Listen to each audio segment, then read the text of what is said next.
안녕하세요. 책 읽어주는 여자 담비입니다. 오늘은 김유정 작가의 작품 2편을 읽어드릴 거예요. 제목은 봄봄 그리고 동백꽃입니다.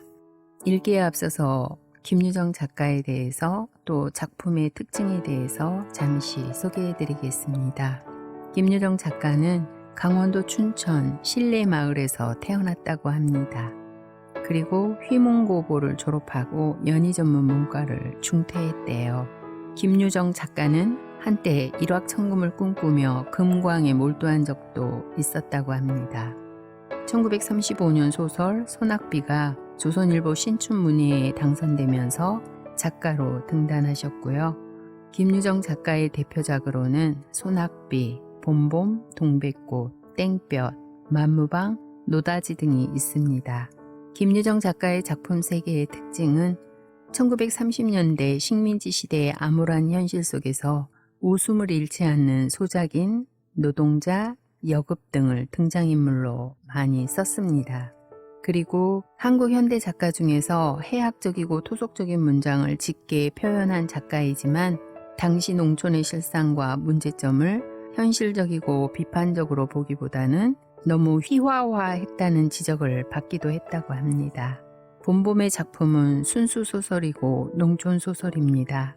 작품의 성격은 해학적이고 토속적입니다. 봄봄의 작품 배경은 1930년대 어느 농촌마을의 봄입니다. 1인칭 주인공 시점으로 쓰여진 봄봄의 주제는 순박한 대릴 사유와 입속 바른 장인 사이의 해학적 갈등과 인간 순수성에 대한 믿음을 이야기하고 있습니다. 이어서 동백꽃의 작품 소개를 간단하게 하겠습니다. 동백꽃의 소설의 갈래는 단편소설이고 농촌소설이며 애정소설입니다. 동백꽃의 작품의 성격은 역시 향토적이고 해학적입니다. 1인칭 주인공 시점인 동백꽃 역시 작품의 배경이 1930년대 어느 농촌마을의 봄입니다.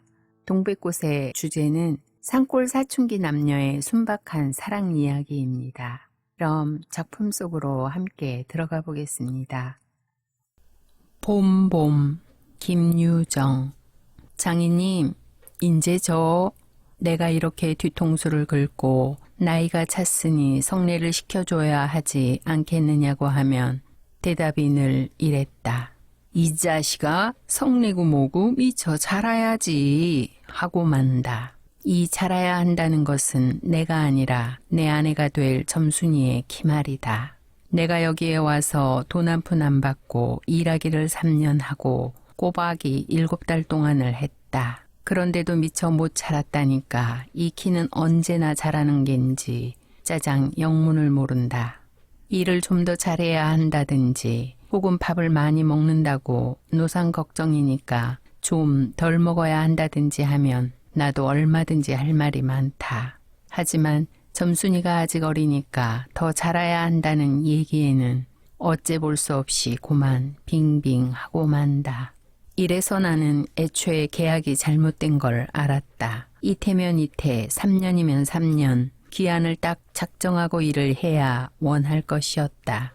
덮어놓고 딸이 잘하는 대로 성례를 시켜주마 했으니 누가 늘 지키고 섰는 것도 아니고 그 키가 언제 자라는지 알 수 있는가. 그리고 난 사람의 키가 무럭무럭 자라는 줄만 알았지 붓배기 키에 모로만 벌어지는 몸도 있는 것을 누가 알았으랴.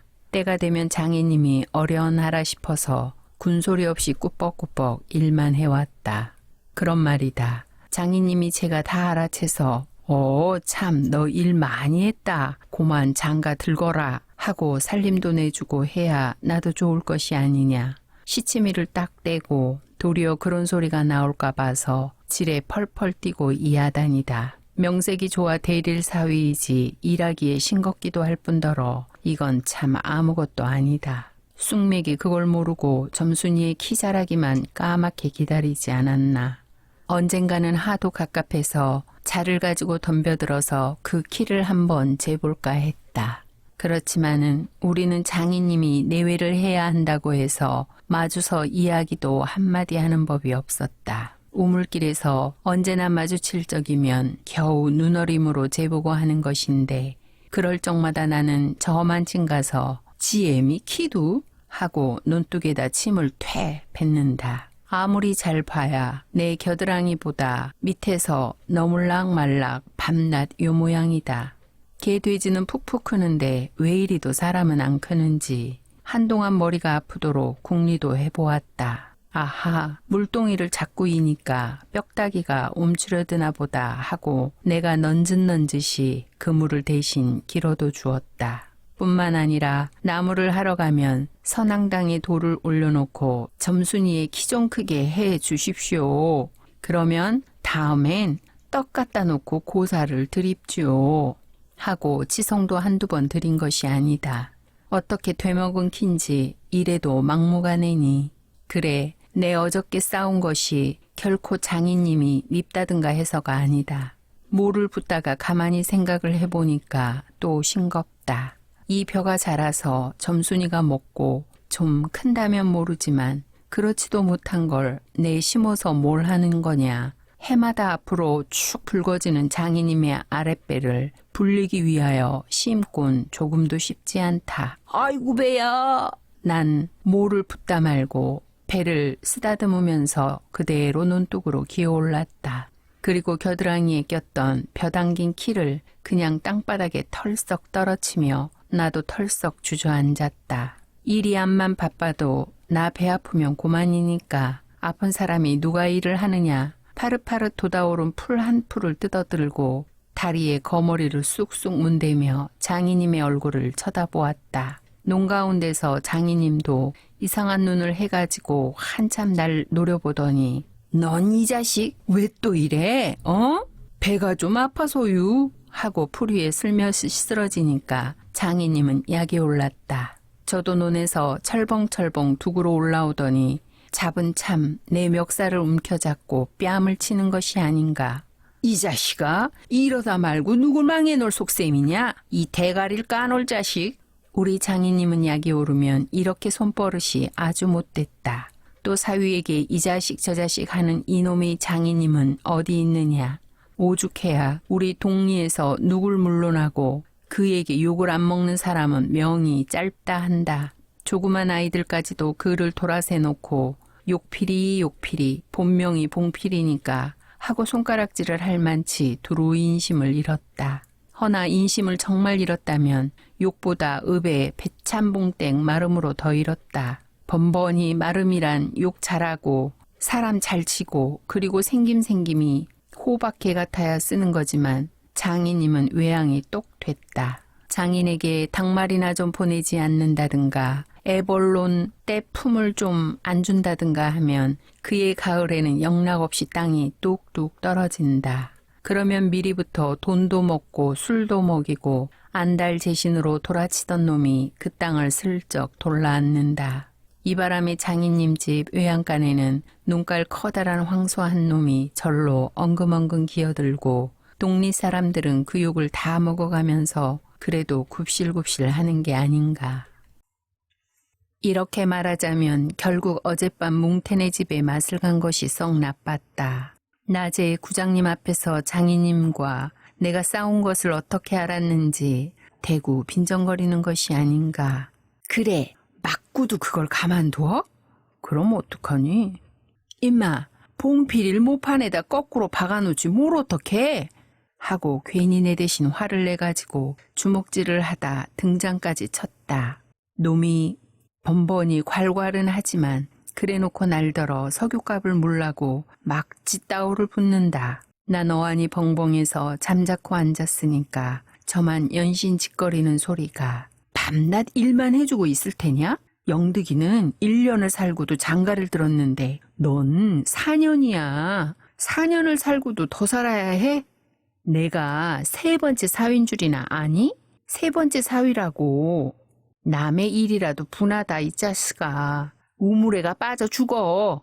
나중에는 겨우 손톱으로 목을 따라고까지 하고 제 아들같이 함부로 훅딱이었다. 별의별 소리를 다해서 그대로 옮길 수는 없으나 그 줄거리는 이렇다. 우리 장인님 딸이 셋이 있는데 맏딸은 재작년 가을에 시집을 갔다. 정말은 시집을 간 것이 아니라 그 딸도 대릴사위를 해가지고 있다가 내보냈다. 그런데 딸이 10살 때부터 19, 즉 10년 동안에 대릴사위를 갈아들이기를 동리에선 사위 부자라고 이름이 났지만은 14놈이란 참 너무 많다. 장인님이 아들은 없고 딸만 있는 고로 그 담 딸을 대릴사위를 해올 때까지는 부려먹지 않으면 안 된다. 물론 머슴을 두면 좋지만 그건 돈이 드니까 일 잘하는 놈을 고르느라고 연방 바꿔드렸다. 또 한편 놈들이 욕만 줄창 퍼붓고 심의도 부려먹으니까 벨이상에서 달아나기도 했겠지. 점순이는 둘째 딸인데 내가 일테면 그 세 번째 대릴 사위로 들어온 셈이다.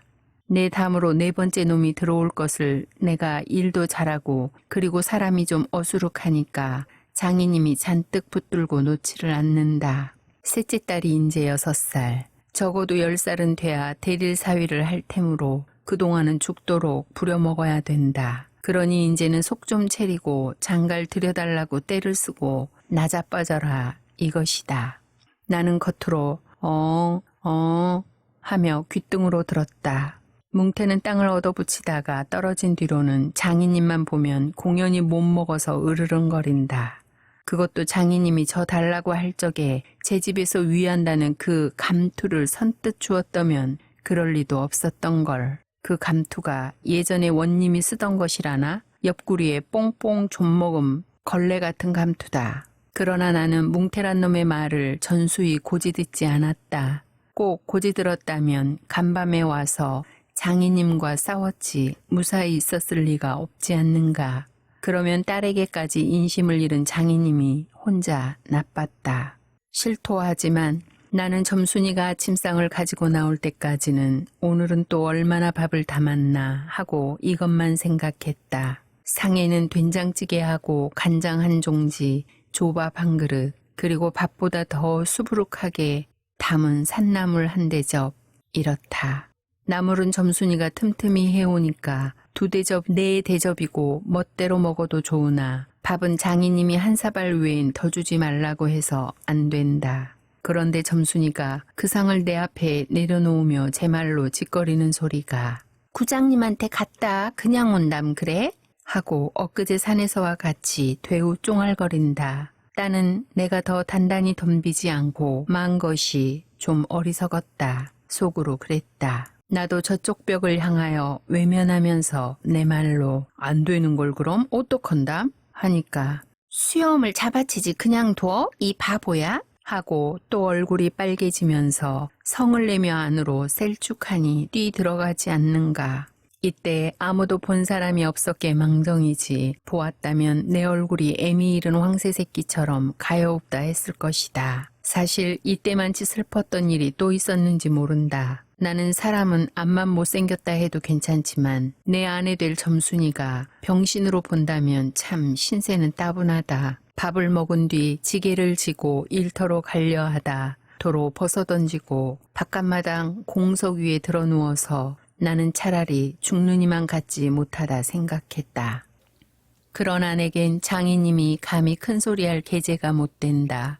뒷생각은 못하고 뺨 한 개를 딱 때려놓고는 장인님은 무색해서 덤덤히 쓴 침만 삼킨다. 난 그 속을 퍽 잘 안다. 조금 있으면 갈도 꺾어야 하고 모도 내야 하고 한참 바쁜 때인데 나 일 안 하고 우리 집으로 그냥 가면 고만이니까. 작년 이맘때도 트집을 좀 하니까 늦잠 잔다고 돌멩이를 집어던져서 자는 놈의 발목을 삐게 해놓았다. 사나흘씩이나 건숭 끙끙 앓았더니 종당에는 거반 울상이 되지 않았던가. 예, 그만 일어나 일 좀 해라. 그래야 올 가을에 벼가 잘 되면 너가 장가들지 않니?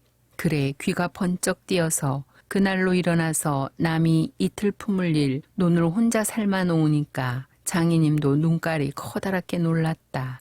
그럼 정말로 가을에 와서 혼인을 시켜줘야 온 경우가 옳지 않겠나.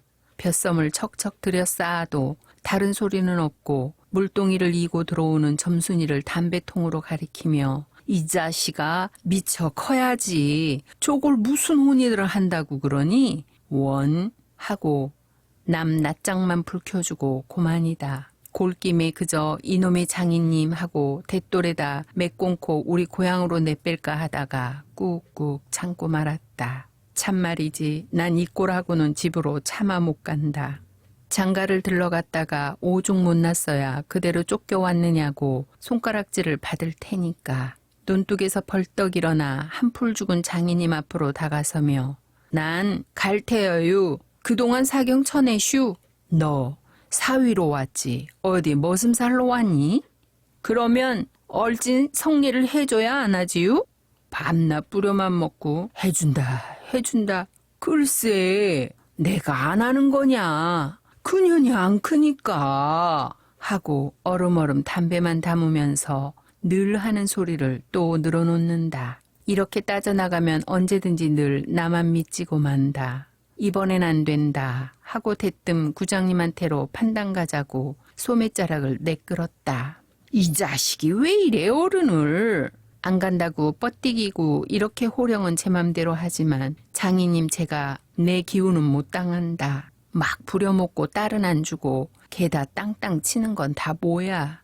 그러나 내 사실 참 장인이 미워서 그런 것은 아니다. 그 전날 왜 내가 세고 개에 맞은 봉우리 화전밭을 혼자 갈고 있지 않았느냐. 박하생이로 돌적마다 야릇한 꽃내가 물컥물컥 코를 찌르고 머리 위에서 벌들은 가끔 붕붕 소리를 친다. 바위 틈에서 샘물 소리밖에 안 들리는 산골짜기니까 맑은 하늘의 봄볕은 이불 속같이 따스하고 꼭 꿈꾸는 것 같다. 나는 몸이 나른하고 몸살이 나려고 그러는지 가슴이 울렁울렁하고 이랬다. 어러이 마리 맘마 이렇게 노래를 하며 소를 부리면 여느 때 같으면 어깨가 으쓱으쓱한다. 웬일인지 밭을 반도 갈지 않아서 온몸이 맥이 풀리고 대구 짜증만 난다. 공연히 소만 드립다 두들기며 안냐 이 망할 자식의 소 대가리를 꺾어들라. 그러나 내 속은 정말 안냐 때문이 아니라 점심을 이고 온 점순이의 키를 보고 우라가 났던 것이다. 점순이는 뭐 그리 썩 예쁜 계집애는 못 된다. 그렇다고 또 개떡이냐 하면 그런 것도 아니고 꼭 내 아내가 돼야 할 만치 그저 툭툭하게 생긴 얼굴이다. 나보다 10년이 아래니까 올해 16인데 몸은 남보다 2살이나 덜 자랐다. 남은 잘도 훤칠이들 크건만 이건 위아래가 뭉툭한 것이 내 눈에는 헐없이 감참외 같다. 참외 중에는 감참외가 제일 맛 좋고 예쁘니까 말이다. 둥글고 커다란 눈은 서글서글하니 좋고 좀 지쳐 찢어졌지만 입은 밥술이나 톡톡히 먹음직하니 좋다. 아따 밥만 많이 먹게 되면 팔자는 고만 아니냐. 헌데 한 가지 과가 있다면 가끔가다 몸이 너무 빨리빨리 논다. 장인님이 이걸 채신이 없이 들까분다고 한다. 그래서 밥을 나르다가 때없이 풀밭에서 깨박을 쳐서 흑두성이 밥을 곧잘 먹인다. 안 먹으면 무안해할까 봐서 이걸 씹고 앉았느라면 으적으적 소리만 나고 돌을 먹는 겐지 밥을 먹는 겐지. 그러나 이날은 웬일인지 성한 밥채로 밥머리에 곱게 내려놓았다. 그리고 또 내외를 해야 하니까 저만큼 떨어져 이쪽으로 등을 향하고 웅크리고 앉아서 그릇 나기를 기다린다. 내가 다 먹고 물러섰을 때 그릇을 챙기는데 난 깜짝 놀라지 않았느냐. 고개를 푹 숙이고 밥 함지에 그릇을 포개면서 날더러 들으라는지 혹은 제 소리인지 밤낮 일만 하다 말 텐가 하고 혼자서 쫑알거린다. 고대 잘 내외하다가 이게 무슨 소린가 하고 난 정신이 어떨떨했다. 그러면서도 한편 무슨 좋은 수가 있나 없는가 싶어서 나도 공중을 대고 혼잣말로 그럼 어떡해 하니까 성례시켜 달라지 뭘 어떡해 하고 되알지게 쏘아붙이고 얼굴이 빨개져서 산으로 그저 도망친다. 나는 잠시 동안 어떻게 되는 심판인지 맥을 몰라서 그 뒷모양만 덤덤히 바라보았다. 봄이 되면 온갖 초목이 물이 오르고 싹이 트고 한다. 사람도 아마 그런가 보다 하고 며칠 내에 부쩍 자란 듯 싶은 점순이가 여간 반가운 것이 아니다. 이런 걸 멀쩡하게 아직 어리다고 하니까 우리가 구장님을 찾아갔을 때 그는 쌀이문 밖에 있는 돼지우리에서 죽을 퍼주고 있었다. 서울에 일 좀 갔다 오더니 사람은 점잖아야 한다고 무심히 양쪽으로 뾰족히 삐치고 얼른 보면 지붕 위에 앉은 제비 꼬랑지같이 그걸 가지고 에헴 하고 늘 쓰담는 손버릇이 있다. 우리를 멀뚱히 쳐다보고 미리 알아챘는지 왜 일들 하다 말고 그래 하더니 손을 올려서 그 에헴을 한번 후딱 했다. 구장님, 우리 장인님과 치음에 계약하기를. 먼저 덤비는 장인님을 뒤로 떠다밀고 내가 허둥지둥 달려들다가 가만히 생각하고 아니 우리 빙장님과 치매하고 첫 번부터 다시 말을 고쳤다. 장인님은 빙장님 해야 좋아하고 밖에 나와서 장인님 하면 괜스리 골을 내려고 든다. 뱀도 뱀이래야 좋으냐고 창피스러우니 남 듣는 데는 제발 빙장님, 빙모님 하라고 일상 당조심을 받아오면서 난 그것도 잡고 있는다. 당장도 장인님 하나 옆에서 내 발등을 꾹 밟고 곁눈질을 흘기는 바람에야 겨우 알았지만 구장님도 내 이야기를 자세히 듣더니 퍽 딱한 모양이었다. 하기야 구장님뿐만 아니라 누구든지 다 그럴 게다. 길게 길러둔 새끼 손톱으로 코를 후벼서 저리 탁 튀기며 그럼 봉필씨 얼른 성례를 시켜주구려. 그렇게까지 제가 하고 싶다는 걸 하고 내 짐작대로 말했다. 그러나 이 말에 장인님이 삿대질로 눈을 부라리고 아 성례고 뭐고 계집애년이 미처 자라야 할 게 아닌가 하니까 고만 멀수룩해져서 입맛만 쩍쩍 다실 뿐이 아닌가. 그것도 그래. 그래. 거진 4년 동안에도 안 자랐더니 그 키는 언제 자라지유? 다 그만두고 사경 내슈. 글쎄 이 자식아 내가 크질 말라고 그랬니? 왜 날 보고 떼냐? 빅모님은 참새만한 것이 그럼 어떻게 애를 낳지유? 사실 빅모님은 점순이보다도 귓배기가 작다. 장인님은 이 말을 듣고 껄껄 웃더니 코를 푸는 척하고 날 은근히 골리려고 팔꿈치로 옆 갈비깨를 퍽 치는 것이다. 암만 해도 돌 씹은 상이다. 더럽다. 나도 종아리에 파리를 쫓는 척하고 허리를 구부리며 그 궁둥이를 꽉 떼밀었다. 장인님은 앞으로 우질끈하고 쌀이문깨로 쓰러질 듯하다. 몸을 바로 고치더니 눈총을 몹시 쏘았다. 이런 쌍년의 자식? 하곤 싶으나 남의 앞이라니 차마 못하고 섰는 그 꼴이 보기에 퍽 쟁그러웠다. 그러나 이 밖에는 별반 신통한 귀정을 얻지 못하고 도로 논으로 돌아와서 모를 부었다. 왜냐면 장인님이 뭐라고 귓속말로 수근수근하고 간 뒤다. 구장님이 날 위해서 조용히 데리고 아래와 같이 일러주었기 때문이다. 뭉태의 말은 구장님이 장인님에게 땅 두마지기 얻어붙이니까 그래 꿰었다고 하지만 난 그렇게 생각하지 않는다. 자네 말도 하기야 옳지. 나이가 찼으니 아들이 급하다는 게 잘못된 말은 아니야. 하지만 농사가 한창 바쁜 때 일을 안 한다든가 집으로 달아난다든가 하면 손해죄로 그것도 징역을 가거든. 여기에 그만 정신이 번쩍 났다. 왜 요전에 산포말서 산에 불 좀 놓았다고 징역 간 건 못 봤나? 자기 산에 불을 놓아도 징역을 가는 이대에 남의 농사를 버려두니 죄가 얼마나 더 중한가. 그리고 자네는 정장을 간대지만 괜히 그러면 죄를 뒤집어 쓰고 들어가는 걸세. 또 결혼도 그렇지. 법률에 성년이란 게 있는데 21가 돼야지 비로소 결혼을 할 수가 있는 걸세. 자네는 물론 아들을 늦을 걸 염려하지만 점순이로 말하면 이제 겨우 16 아닌가. 그렇지만 아까 빙장님의 말씀이 올 가을에는 열례를 제치고라도 성례를 시켜주겠다고 하시니 좀 고마울 겐가. 빨리 가서 모를 붓든 거나 마저 붓게. 군소리 말고 어서 가. 그래서 오늘 아침까지 끽소리 없이 왔다. 장인님과 내가 싸운 것은 지금 생각하면 전혀 뜻밖의 일이라 안 할 수 없다. 장인님으로 말하면 요즘 막 자긴들에게 행세를 좀 하고 싶다고 해서 돈 있으면 양반이지 별게 있느냐?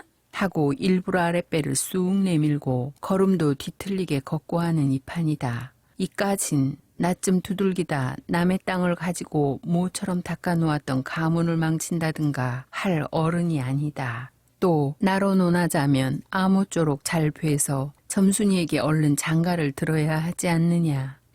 내가 일 안 하면 장인님 저는 나이가 먹어서 못하고 결국 농사를 못 짓고 만다. 뒷짐으로 트림을 꿀꺽하고 대문 밖으로 나오다 날 보고서 이 자식아 왜 또 이러니? 배탈이 났어요. 아이고 배야. 기껏 밥 처먹고 무슨 배탈이야? 남의 농사 버려주면 이 자식아 너 징역 간다 봐라. 가도 좋아요. 아이고 배야. 참말 난 일 안 해서 징역 가도 좋다 생각했다. 이후에 아들을 낳아도 그 앞에서 바보 바보 이렇게 별명을 들을 테니까 오늘은 열쪽이 난데도 결정을 내고 싶었다. 장인님이 일어나라고 해도 내가 안 일어나니까 눈에 독이 올라서 저편으로 힝하게 가더니 지게 막대기를 들고 왔다. 내 허리를 마치 돌 떠넘기듯이 쿡 찍어서 넘기고 했다. 밥을 잔뜩 먹어 딱딱한 배가 그럴 적마다 퉁겨지면서 배일 창이 꼿꼿한 것이 여간 캥기지 않았다. 그래도 안 일어나니까 이번에는 배를 지게막대기로 위에서 쿡쿡 찌르고 발길로 옆구리를 차고 했다. 장인님은 원체 심성이 굳어서 그러지만 나도 저만 못하지 않게 배를 채웠다. 아픈 것을 눈을 꽉 감고 넌 해라 난 재밌단 듯이 있었으나 볼기짝을 후려갈 길적에는 나도 모르는 결에 벌떡 일어나서 그 수염을 잡아챘다. 그렇지만 내가 골이 난 것이 아니라 정말은 아까부터 벽 뒤 울타리 구멍으로 점순이가 우리들의 꼴을 몰래 엿보고 있었기 때문이다. 가뜩이나 말 한마디 톡톡히 못한다고 바라보는데 몇 가지 잠자코 맞는 걸 보면 짜장 바보로 할 게 아닌가. 또 점순이도 미워하는 이까진 놈의 장인님하고는 아무것도 안 되니까 막 때려도 좋지만 사정 보아서 수염만 채고 저기까지 잘 들리도록 이걸 까셀라 보다 하고 소리를 쳤다. 점순이 지 원대로 했으니 이때 점순이는 퍽 기뻤겠지. 장인님은 더 약이 바짝 올라서 잡은 참 지게 막대기로 내 어깨를 그냥 내려 갈겼다. 정신이 다 아찔하다. 다시 고개를 들었을 때 그때인 나도 온몸에 약이 올랐다. 이 녀석의 장인님을 하고 눈에서 불이 퍽 나서 그 아래밭 있는 넝알로 그대로 떠밀어 굴려버렸다. 부려만 먹고 왜 성례 안 하지요? 나는 이렇게 호령했다. 하지만 장인님이 선뜻 오냐 내일이라도 성례시켜주마 했으면 나도 성가신 걸 그만두었을지 모른다. 나야 이러면 때린 건 아니니까 나중에 장인 쳤다는 누명도 안 들을 터이고 얼마든지 해도 좋다. 한 번은 장인님이 헐떡헐떡 기어서 올라오더니 내 바지가랭이를 요렇게 노리고서 단박 움켜잡고 매달렸다.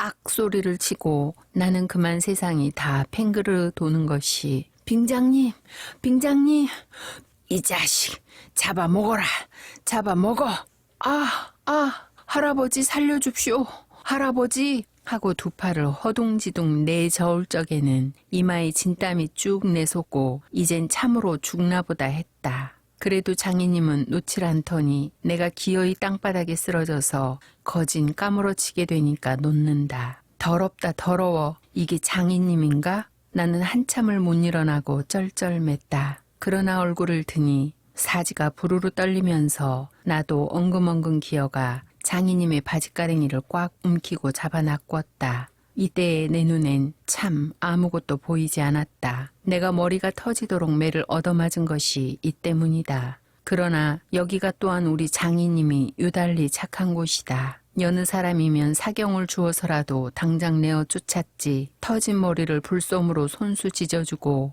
호주머니에 희연 한 봉을 넣어주고 그리고 올 가을엔 꼭 성례를 시켜주마. 앞만 말고 가서 뒷골에 콩받치나 얼른 갈아라 하고 등을 두덕여줄 사람이 누구냐. 나는 장인님이 너무나 고마워서 어느덧 눈물까지 났다. 점순이를 남기고 인젠 내쫓기려니 하다가 뜻밖의 말을 듣고 빙장님 인제 다시는 안 그러겠어요. 이렇게 맹세를 하며 부랴부랴 지게를 지고 일터로 갔다. 그러나 이때는 그걸 모르고 장인님을 원수로만 여겨서 잔뜩 잡아당겼다.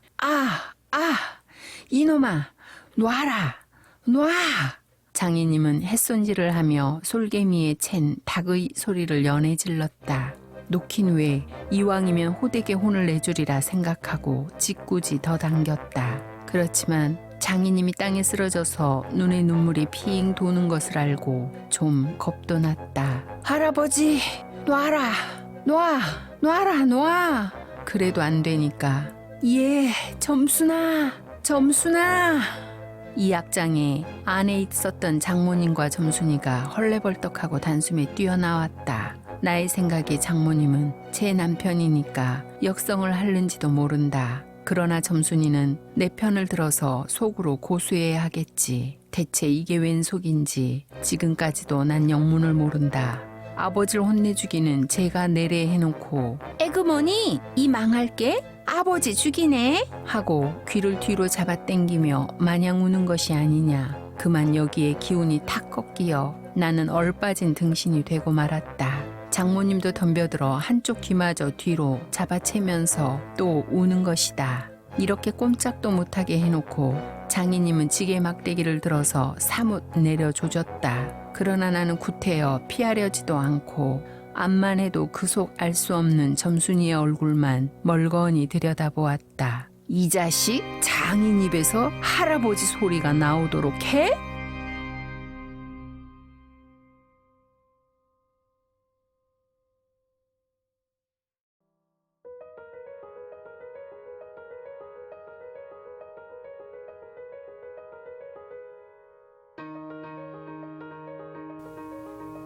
동백꽃 김유정.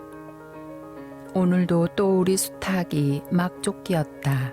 내가 점심을 먹고 나무를 하러 갈 양으로 나올 때였다. 산으로 올라서려니까 등 뒤에서 푸두둑 푸두둑 하고 닭의 횟소리가 야단이다. 깜짝 놀라서 고개를 돌려보니 아니나 다르랴 두 놈이 또 얼리었다. 점순네 수탉은 덩저리 작은 우리 수탉을 함부로 해내는 것이다. 점순네 수탉은 대강이가 크고 또 오소리같이 실팍하게 생긴 놈이다. 그것도 그냥 해내는 것이 아니라 푸두둑하고 면두를 쪼고 물러섰다가 좀 사이를 두고 푸두둑하고 모가지를 쪼았다. 이렇게 멋을 부려가며 여지없이 닦아 녹는다. 그러면 이 못생긴 것은 쪼일 적마다 주둥이로 땅을 받으며 그 비명이 킥킥 할 뿐이다. 물론 미처 아물지도 않은 면두를 또 쪼이며 붉은 선혈은 뚝뚝 떨어진다. 이걸 가만히 내려다보자니 내 대강이가 터져서 피가 흐르는 것 같이 두 눈에서 불이 번쩍 난다. 대뜸 지게 막대기를 메고 달려들어 점순네 닭을 후려칠까 하다가 생각을 고쳐먹고 헛매질로 떼어만 놓았다. 이번에도 점순이가 쌈을 붙여놨을 것이다. 바짝바짝 내 길을 올리느라고 그랬음에 틀림없을 것이다. 고놈의 계집애가 요새로 들어서 왜 나를 못 먹겠다고 그렇게 아르릉거리는지 모르겠다. 나흘 전 감자것만 하더라도 나는 저에게 조금도 잘못한 것은 없다. 계집애가 나무를 캐러 가면 갔지. 남 울타리 엮는데 쌩이질을 하는 것은 다 뭐냐. 그것도 발소리를 죽여가지고 등 뒤로 살며시 와서 얘, 너 혼자만 일하니? 하고 긴치 않는 수작을 하는 것이다. 어제까지도 저와 나는 이야기도 잘 않고 서로 만나도 본체만 척하고 이렇게 점잖게 지내던 터이련만 오늘로 갑작스레 대견해졌으면 웬일인가. 항차 망아지만한 계집애가 남 일하는 놈 보고 그럼 혼자 하지 때로 하디? 내가 이렇게 내뱉는 소리를 하니까 너 일하기 좋니? 또는 한여름이나 되거든 하지 벌써 울타리를 하니? 잔소리를 두루 늘어놓다가 남이 들을까봐 손으로 입을 틀어막고는 그 속에서 깔깔댄다. 별로 우스울 것도 없는데 날씨가 풀리더니 이놈의 계집애가 미쳤나 하고 의심하였다. 게다가 조금 뒤에는 제 집게를 할금할금 돌아보더니 행주치마의 속으로 꼈던 바늘손을 뽑아서 나의 턱 밑으로 불쑥 내미는 것이다. 언제 구웠는지 더운 김이 획 끼치는 굵은 감자 3개가 손에 뿌듯이 쥐었다. 너희 집엔 이거 없지? 하고 생색 있는 큰 소리를 하고는 제가 준 것을 남이 알면은 큰일 날 테니 여기서 얼른 먹어버리란다. 그리고 또 하는 소리가 너 봄 감자가 맛있단다? 난 감자 안 먹는다? 너나 먹어라. 나는 고개도 돌리지 않고 일하던 손으로 그 감자를 도로 어깨 너머로 쑥 밀어버렸다. 그랬더니 그래도 가는 기색이 없고 뿐만 아니라 새근새근하고 심상치 않게 숨소리가 점점 거칠어진다. 이건 또 뭐야 싶어서 그때야 비로소 돌아다 보니 나는 참으로 놀랐다. 우리가 이 동네에 들어온 것은 근 3년째 되어오지만 여태껏 가무잡잡한 점순이의 얼굴이 이렇게까지 홍당무처럼 새빨개진 법이 없었다. 게다가 눈에 독을 올리고 한참 나를 요렇게 쏘아보더니 나중에는 눈물까지 어리는 것이 아니냐. 그리고 바구니를 다시 집어들더니 이를 꼭 악물고는 엎어질 듯 자빠질 듯 논뚝으로 휑하게 달아나는 것이다. 어쩌다 동네 어른이 너 얼른 시집을 가야지 하고 웃으면 염려 마셔요.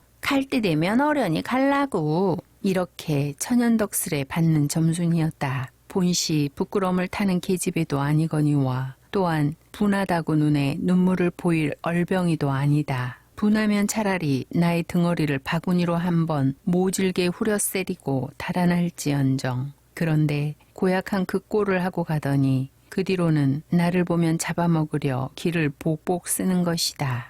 서로 주는 감자를 안 받아 먹는 것이 실례라 하면 주면 그냥 주었지. 네 집엔 이거 없지? 그건 또 다 뭐냐? 그렇잖아도 저희는 마름이고 우리는 그 손에서 배제를 얻어 땅을 부침으로 일상 굽실거린다. 우리가 이 마을에 처음 들어와 집이 없어서 곤란으로 지낼 때 집터를 빌리고 그 위에 집을 또 짓도록 마련해 준 것도 점순네의 호의였다. 그리고 우리 어머니 아버지도 농사 때 양식이 딸리면 점순이네한테 가서 부지런히 구워다 먹으면서 인품 그런 집은 다시 없으리라고 침이 마르도록 칭찬하곤 하는 것이다. 그러면서도 17씩이나 된 것들이 수군수군하고 붙어다니면 동네에 소문이 사납다고 주의를 시켜준 것도 또 어머니였다. 왜냐하면 내가 점순이하고 일을 저질렀다가는 점순네가 노할 것이고 그러면 우리는 땅도 떨어지고 집도 내쫓기고 하지 않으면 안 되는 까닭이었다. 그런데 이놈의 계집애가 까닭없이 기를 복복 쓰며 나를 말려 죽이려고 드는 것이다. 눈물을 흘리고 간 다음 날 저녁 나절이었다. 나무를 한 짐 잔뜩 지고 산을 내려오니까 어디서 닭이 죽는 소리를 친다. 이거 네 집에서 닭을 잡나 하고 점순네 울 뒤로 돌아오다가 나는 고만 두 눈이 동그래졌다. 점순이가 저희 집 봉당에 홀로 걸터 앉았는데 이게 치마 앞에다 우리 씨암탉을 꼭 붙들어 놓고는 이놈의 씨다 죽어라 죽어라 요렇게 안팡스레 패주는 것이 아닌가. 그것도 대가리나 치면 모른다마는 아주 알도 못 낳으라고 그 볼기짝개를 주먹으로 콕콕 쥐어박는 것이다. 나는 눈에 쌍심지가 오르고 사지가 부르르 떨렸으나 사방을 한번 휘둘러 보고야 그제서야 점순이 집에 아무도 없음을 알았다. 잡은 참 지게막대기를 들어 울타리에 중턱을 후려치며 이놈의 계집애 남의 다가를 못 낳으라고 그러니? 하고 소리를 빽 질렀다. 그러나 점순이는 조금도 놀라는 기색이 없고 그대로 의젓이 앉아서 제 닭 가지고 하듯이 또 죽어라 죽어라 하고 패는 것이다. 이걸 보면 내가 산에서 내려올 때를 겨냥해가지고 미리부터 닭을 잡아가지고 있다가 내 보란 듯이 내 앞에서 죄 지르고 있음이 확실하다. 그러나 나는 그렇다고 남의 집에 뛰어들어가 계집애하고 싸울 수도 없는 노릇이고 형편이 썩 불리함을 알았다. 그래, 닭이 맞을 적마다 지게 막대기로 울타리를 후려칠 수밖에 별도리가 없다. 왜냐하면 울타리를 치면 칠수록 울섭이 물러앉으며 뼈대만 남기 때문이다. 허나 아무리 생각하여도 나만 믿지는 노릇이다. 아, 이년아? 남에다가 아주 죽일 터이야? 내가 도끼 눈을 뜨고 다시 꽥 호령을 하니까 그제서야 울다리께로 쪼르르 오더니 우울 밖에 섰는 나의 머리를 겨누고 닭을 내팽개친다. 에이, 더럽다, 더러워.